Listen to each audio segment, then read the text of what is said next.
This is Hidden Killers Live with Tony Brueski, Stacey Cole, and Todd Michaels. We are standing at the edge of something this country has never seen before. The Epstein files aren't just going to be debated anymore. They're going to be released. Entire vaults of documents, names, maybe. We're still wondering about that part. Communications, patterns, timelines, the scaffolding of a predatory system that operated in plain sight across decades, countries, and institutions. And whether people realize it or not, this is going to have a massive psychological impact on millions of Americans. Survivors, families, whistleblowers, communities, people who trusted systems that protected Epstein, and people who trusted public figures whose names may now surface. This isn't just a legal moment, it's an emotional one, a destabilizing one, a vindicating one, and in some ways, a traumatic one. Because when you open a vault like this, you don't just expose wrongdoing. You expose the mechanisms that allowed it. You expose enablers. You expose the fragility of trust. You expose how predators manipulate power structures, institutions, and social vulnerabilities. So today we're going deeper than headlines. We're going into the psychology, into the individual psychology, the institutional psychology, the national psychology of what happens when an entire country is forced to confront one of the darkest open secrets of our time. Joining us, psychotherapist and author Shavaun Scott, who spent many, many years studying human trauma, predators like this, institutional betrayal, and the psychological fallout of large-scale abuse networks. We're going to be digging into all of this topic, as deep and dark as it is today. Shavaun, welcome. Let's start here. Why do moments like this create the feelings that they do in our society? Well, right now you have, in some people, adulation, you have relief, and some you have panic. It's a very weird feeling out there right now with folks all over the board, if you will. Yeah, I think people are confused. Number one, it affects our core beliefs about who is our country and who runs our country, and the core beliefs about justice and, are people safe? It's destabilizing, just, overall. People are shocked, or a lot of people are in denial, saying it can't be true. But I think right now we really need to know what happened and deal with the difficult emotions that come with that, and then take action to get back on course. What do you think we're in for here? We obviously we've been seeing bits and pieces dropped over time in the last week or two. We've seen some pretty big chunks drop, but that's nothing compared to what they're saying are terabytes of information that will be released. That's a lot of information to get through in general, and then everybody's going to start digging, and I think we'll start seeing new headlines for quite some time as people dig deep into this. But what do you think we're about to see? Is this going to be like a national trauma of some sort? Do you think we're in for some massive names and people that were once beloved? Maybe that's going to change. What's your impression? It's kind of ambiguous at this point, because there has been some buzz that the material is now being scrubbed and altered. And so I hope that it's not. I hope that we get reality, because we really need that kind of transparency in order to be able to look at what changes do we make in the way the system operates and how we view these elite people at the top who are capable of doing such terrible things. Do you feel like there are a lot of women and even men out there that have who have been abused, let's put it that way, I'm just going to say that, that this is going to traumatize them.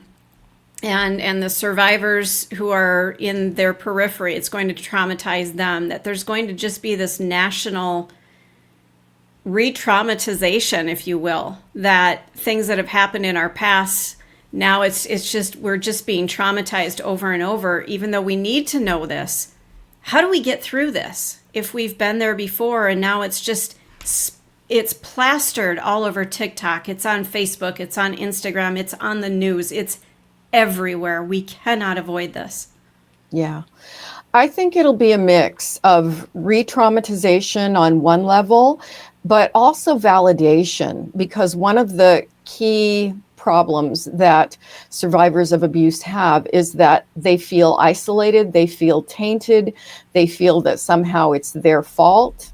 And when they learn that, you know what, this is common, this happens to a lot of people, I think it takes the lid off the box of things that they've been holding inside. And it can be difficult in the short term, but ultimately, I think it helps a lot of people. And people will go into therapy, they'll find survivor groups.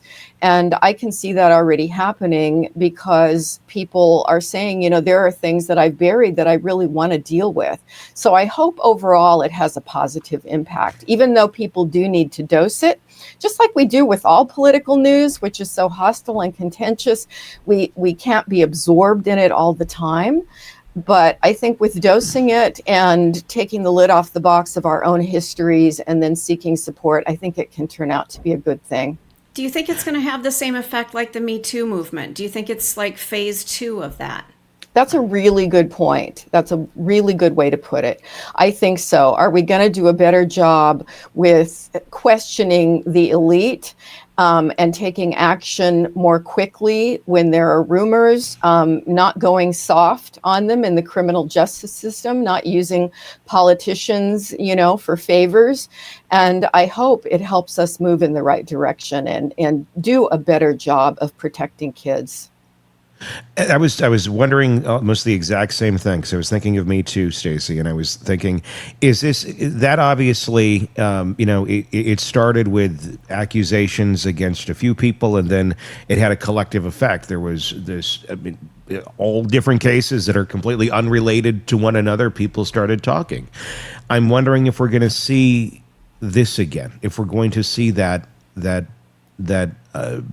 coming out of individuals having the confidence to do so because of the collective revealing of people like this right now. There's power in numbers. Yeah, if we're going to see that take place. What's your thoughts on something like that happening again? Either that was a pretty big movement in the first round, but I'm wondering, are we going to see something just as big, if not bigger? I think so, because as much as this kind of crime against children has not been talked about, there's a lot of it. And it goes on at all levels of society, as we're seeing. And one of the most healing things for people who have been victims is to be in a group and to sense that camaraderie and the fellowship that they feel.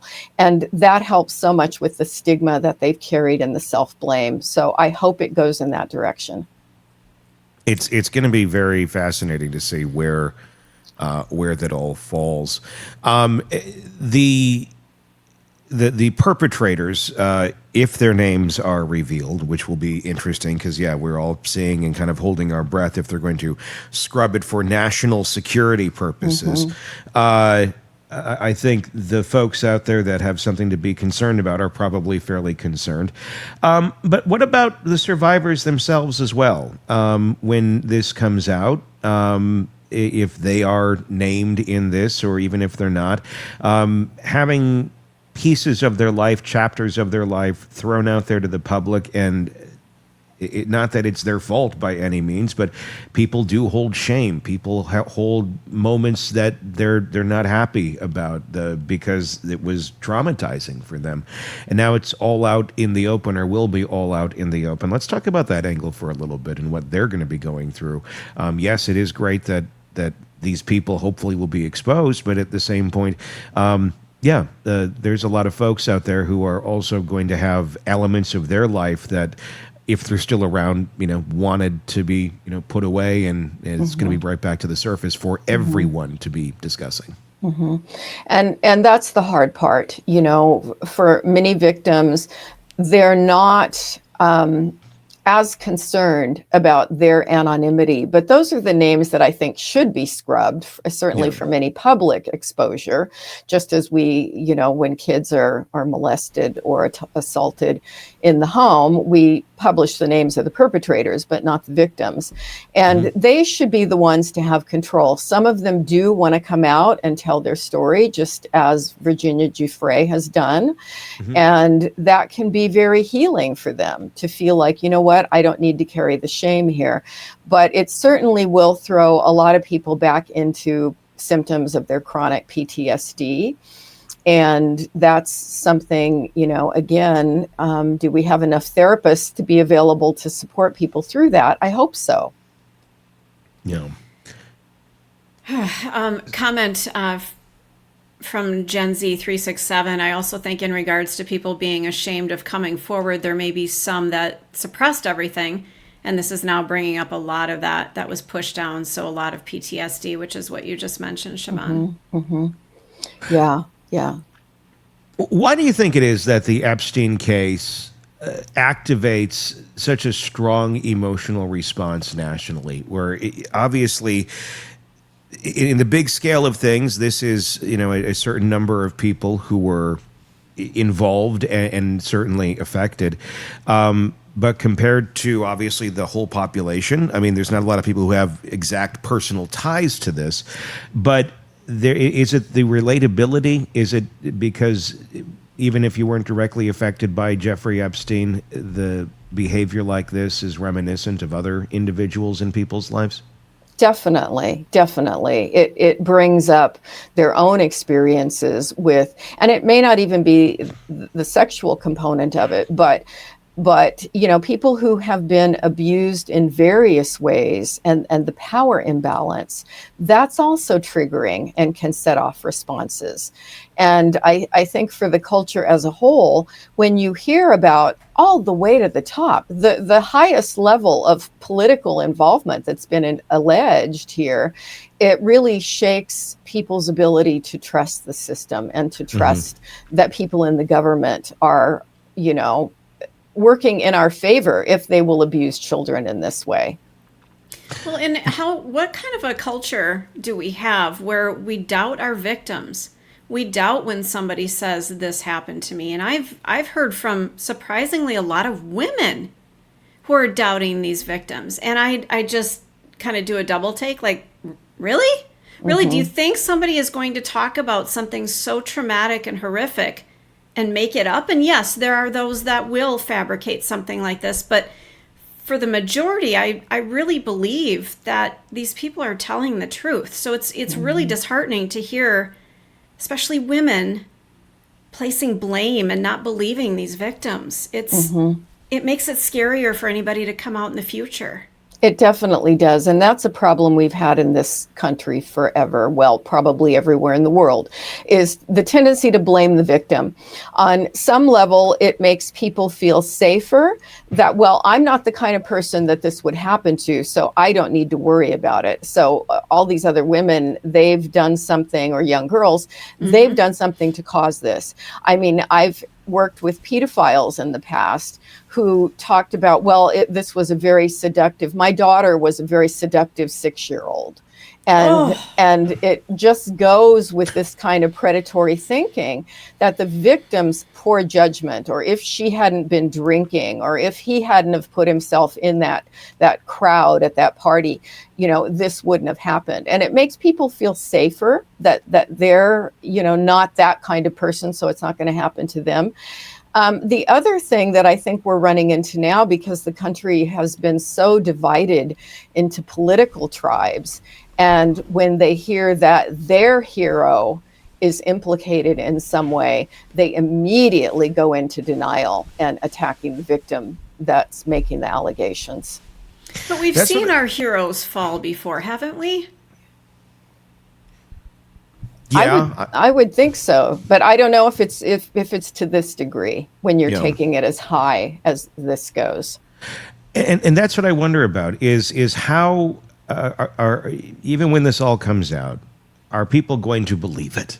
If it implicates people that they don't want to believe could be monstrous. I mean, it's not a secret that, some of these people that are out there, I can think of many on both sides, of both political leanings, that the answer is probably yes, very monstrous. And if information comes out about them, not going to be shocked by it. But you're still going to have people that are going to sit there and pretend that that's just not true. It can't be, because it challenges their worldview to such an extent that they're not gonna process it. I mean, and let me ask you, when somebody is like that, are they choosing that? Are they choosing not to accept those sort of things, or is it kind of one of those, they're not capable of doing this? It's just their brain is not going to process it. Like some folks don't have empathy, or some just not capable of really being able to process things certain ways without utter total mental breakdown. Yeah, I think there's probably more of the second, that their denial is just so intense, because in order to acknowledge that their fearless leader, their hero, is a sexual predator, that would shake their identity, because they're seeing that this, as an example, their person was sent by God. And there are a lot of people who believe that about one specific person at the top, that he is sent by God. And I think video could show up of that person doing something with a child, something vividly violent or sexual. And folks would still see it and say, this is a scam. This is, a conspiracy. This never happened. This is AI. And so there's a certain percentage of people that are simply not going to accept it. And I do think that's a defense mechanism. It would shatter their world to see the truth. Bending the rules of reality is really what it is. We're talking with Shavaun Scott about the Epstein, the cover-up, and now the release of the files as they will be released now. We'll see as to what extent in the coming days, weeks, months. Who knows how long it's going to take for all this. I don't anticipate a fast drop, but who knows? Anything is possible.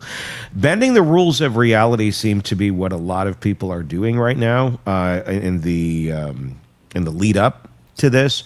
We've heard a lot of discussions, people talking about, especially when it gets political, and I'm not going political here at all, because I don't care what side you're on. If you're a horrible person, you've done this shit, you need to burn. Yep. And that's it. To me, there's nothing political about this. I'm not more excited when I hear a member of this party might be on it, or a member of that party. It's like, okay, great, bring them all up. Take them down. Take them down. Yep. But we're starting to see a lot of rationalizing of weird things right now, and I don't know what to make of it, and I don't know that it's all being done intentionally. I want to bring up what was said last week, and she's getting a lot of kickback for it, Megyn Kelly, when she was talking about some of her knowledge of the case from a source that she has, but doubling down on, there's a big difference, and if anybody has not seen the clip, go watch the whole clip. Doubling down on, there's a big difference between a 5-year-old and a 15-year-old when it comes to predatory behavior towards a child, and not just, is a 5-year-old, does they look different of course, that's who would even ask the question. It's like, is the sky blue? Yes, one is older than the other, but it doesn't make a damn bit of difference, I would think, to most people, if there is a predator that's trying to have a sexual relationship with the 5 or the 15-year-old. Same amount of wrong right there. Wrong, no, there's no ifs, ands, or buts about it. But it seemed, and this is how I took it, this is how a lot of people took it, it seemed that there was some rationalizing going on when we hit at a certain age, around 15-ish, of like, well, it's predatory, almost. but it's diet predatory. It's predatory light. Like, no, there is no predatory light. That's what is going on here, and why are we seeing people try to bend these things right now, of all times, on this? Why? What the hell is going on where people are trying to rationalize things like this? I think on some level it's back to, I don't want my guy or my team to go down, and therefore they're coming up with anything they can to make it sound like it's not that bad. And in truth, a pedophile is someone who's sexually attracted to pre-puberty children. A hebephile is a person who's attracted to post-puberty children because they're still children at 13, 14, 15. But that's a particular kind of paraphilia where this is the individual's primary sexual attraction. It is still wrong.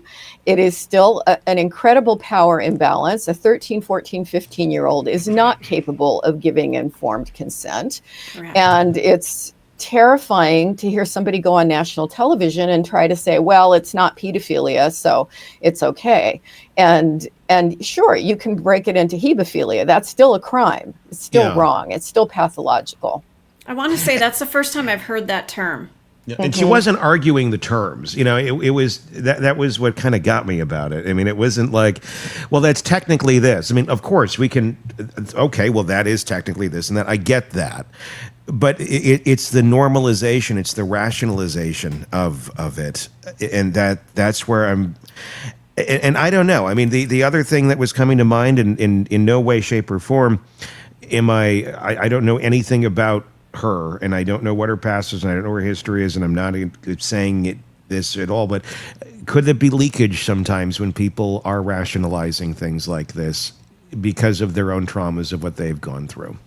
That people try, no matter what, you know, to be healthy, hopefully, and that they've moved on from things and they've healed in certain ways, but that healing looks different for every single person. I'm wondering sometimes when you have people doing those sort of weird rationalizations of, well, you know, I had it hard too in really weird ways like this, is some of that leaking over sometimes? And I don't know specifically here, but when I'm speaking more in general terms with people rationalizing stuff. It sure could be that. It could also be that they grew up in one of the states that still legalizes child marriage. There's a big movement now. I have friends who are a part of it to basically say, if you're under 18, it doesn't matter what the circumstances are, you can't get married. And there are states, I believe Utah was one, where girls as young as 13 could be married and have a marriage license.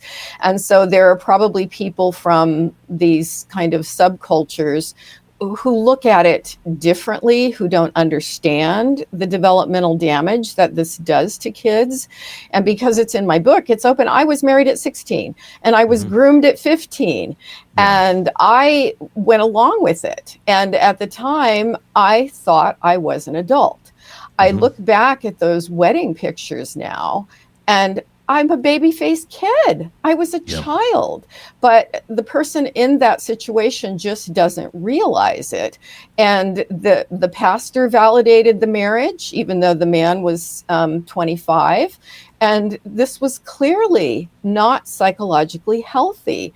And I was a needy kid. And there were so many things about this courtship that should have been red flags to my parents, you know, that people still in this day and time just don't get it.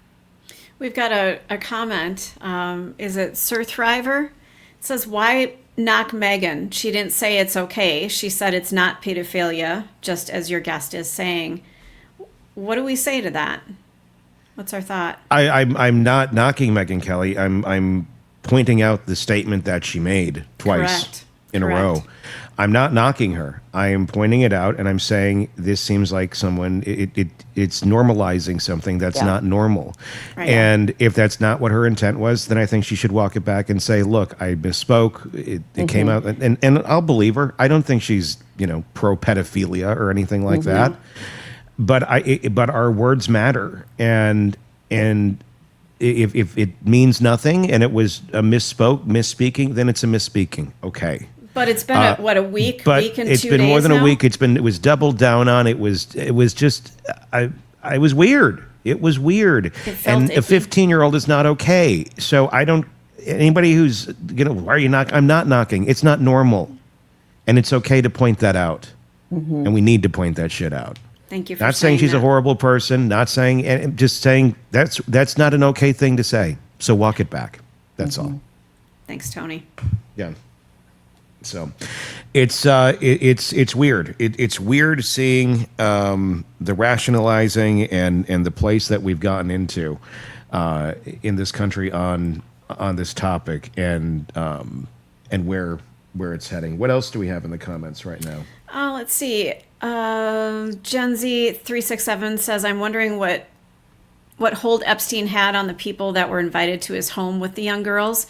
If those people got there and then realized this is wrong and had a really bad situation, what were the consequences for that person with Epstein?" I think Robin had covered that they, just by walking into those situations, now they were under the thumb. There was no way for them to back out, and control was had at this point.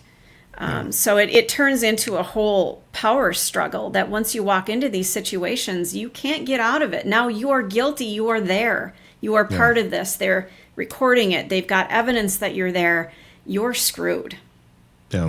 So I want to talk more, Shavaun, about your experience too. And this is her book, Nightbird. It's out right now wherever you get books, and goes into your experiences, in great detail of being, at that age. Because what people are so coldly, the way they're looking at so many of the survivors and the victims, and you hear, well, she all the excuses. She should have done this. She should have done that. She should have been this. She should have been that. And it's a lot of blaming them for being in the scenarios that they're in. But when you're in that sort of an environment where everyone around you is saying this is normal, and they're older than you, and they're adults, and they're the people that should be hopefully having your best interest at heart, it's nearly impossible to see how strange things may be unless you get out of that cage, especially when religiosity is mixed into it as well. Can you speak to that at all? Yeah, somebody who reviewed my book recently used a term that I thought was very apt, and it certainly fits for these girls.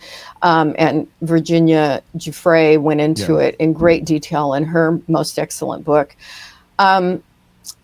Affectionately dehydrated.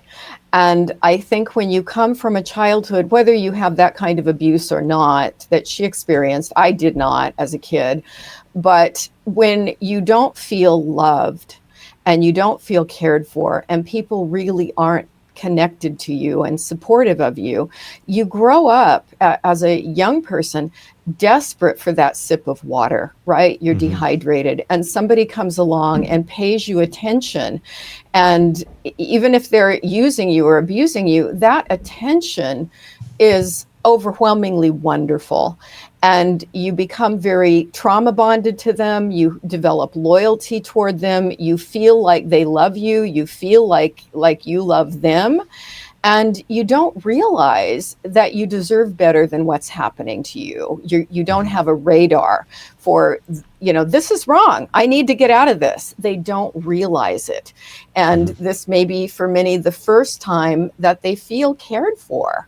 And it's the way that a deprived child has this sense of self that they're not worth more. And then they get attention. If they're getting attention for their sexuality, for their bodies, they just feel like, well, that's what I'm worth. And that's what's there for. And then in my case, you combine the religiosity with this is what God wants. And you've been raised to follow the Bible, and this is what God wants. And I'm told that God has given messages, and the pastor is supportive of this. That's another layer to it. Yeah. So you're feeling in your gut that this isn't right, but there's nothing you can do about it because your environment says this is exactly as it should be. And I think for me and for many of them, they don't even have that radar in their gut that says this isn't right. What they're experiencing in their gut is, this is the first time I felt important. This is the first time I felt valued. And so it feels very wrong.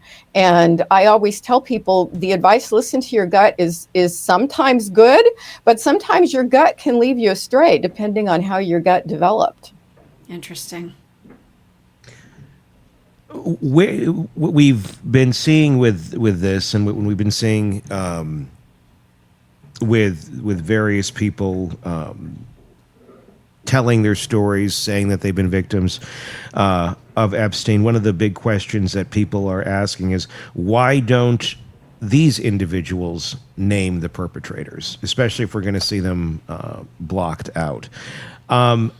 And obviously there's legal reasons for that, because they'd like to not, go bankrupt and be sued 800 ways to Tuesday because this is a very hard thing to prove. This is a very hard thing to document. And the other thought I had on that is, do they know they're perpetrators? Or if you're on Epstein Island or wherever you were, they weren't all there. They were in his homes. They were all over the place. I do wonder, a lot of these, young women, did they even know who some of these people were if they were coming and going? Obviously, Virginia Giuffre did know some of them, but some I do wonder if the scale as to which it appears he was running this thing, if there's just so many people that came that they weren't celebrities, they weren't of note, they had money and they had power, but unless you're a celebrity and you're a 15-year-old girl, you're probably not going to know who every person is. Yeah, 100%. I think both of those things are true. They've probably been advised for legal reasons to not start name dropping at this point. And I don't know what all the consequences for that could be, but certainly, having a lawsuit against you could be very scary. And then, being in that situation where it's one man after another, multiple men, and they don't know who these people are, certainly very likely for some of them. An interesting comment that just came in. Jacqueline said, I was groomed and molested as a minor. I have never had a long-lasting and fully healthy relationship. I'm in my 40s. No matter how hard I try to, with the knowledge that I don't need to correct my past. This is a lifelong journey for these people. This is never going to go away. My heart goes out to people dealing with this. And a lot of them are in our chat section right now. These are people who have dealt with this, who've been around this. It's coming to the forefront now. It really is. And that's, I think, the thing that's good about this is if they feel, I'm not the only one. I'm not alone here. And as I tell everybody that I've met who has this kind of history, hold hope. Healing happens. It's not linear. It's not quick. It can take a lifetime to unpack all of it.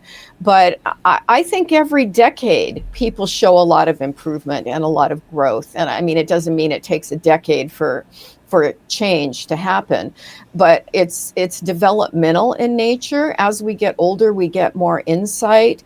We are able to do a better job with putting it in perspective, forgiving ourselves for errors in judgment that we had because we were young and we didn't know better. And it's something I think that most people can eventually gain a sense of peace and healing and come to a place where they no longer feel tainted by it. But it definitely affects our core being. It's not an easy path.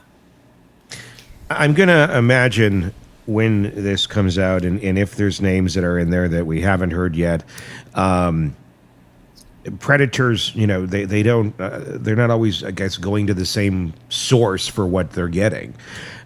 This is examining one of those sources. This is examining the Epstein area of where these predators got what they were looking for through him. I'm going to guess this is going to expose a lot of other networks too, that there's going to be other people who are going to, suddenly, okay, well, they're getting this over here. Where else are they getting it as they travel in their packs? Where else are they finding this type of material, these type of people that are willing to and are in operation of things like this, of networks. I would imagine that there's a lot of collateral damage beyond Jeffrey Epstein that we're about to see when these massive terabytes of data come out. Do you agree? I hope so. I hope that we can have the blinders off as a culture, as a country, that we need to protect children, boys and girls, and we can't validate people who are exploitive, who are predators. And everybody needs to talk. Everybody needs to open up about what they know when particularly these powerful people are involved, and people cover it up for them because it's all the enablers who are at fault as well. And I think it's important too to look at it, and because I think we're gonna see people, and we're gonna see accounts of people when they were younger, and some of these people are gonna be old men now. Yeah. And I think it's important to remember, old men are still just as dangerous as the younger men. We see it in so many cases where creepy predator who's 70-something, who's 80-something, preying on kids. They still do it. So I think we're going to have to resist that urge a little bit, too, of like, oh, well, they're old. It's just grandpa. It's just grandpa. And, yeah. And here's a weird thought for you. It happens in nursing homes with elderly people, where women in nursing homes who have dementia are sexually victimized by other old men in the nursing home. And those cases are rather horrifying. How would you like knowing grandma's being assaulted every night in her nursing home? I mean, old people who are predators are still predators. It's something that doesn't change in people. If that's what you are, that's what you are. That's why I wish we could just eliminate them. But we don't. And they will prey until the day they die. It's going to be very fascinating. Shavaun Scott, thank you for being on and talking about this as we're on the verge of all this coming out. Nightbird is her book. You can get it wherever books are sold. It's her memoir and very worth a read. All right. Until next time, for Todd, for Stacy, for Shavaun, I'm Tony Brueski. We'll talk again real soon. Want more on this case and others? Then press subscribe now and don't miss a moment of true crime coverage from Tony Brueski and the Hidden Killers podcast.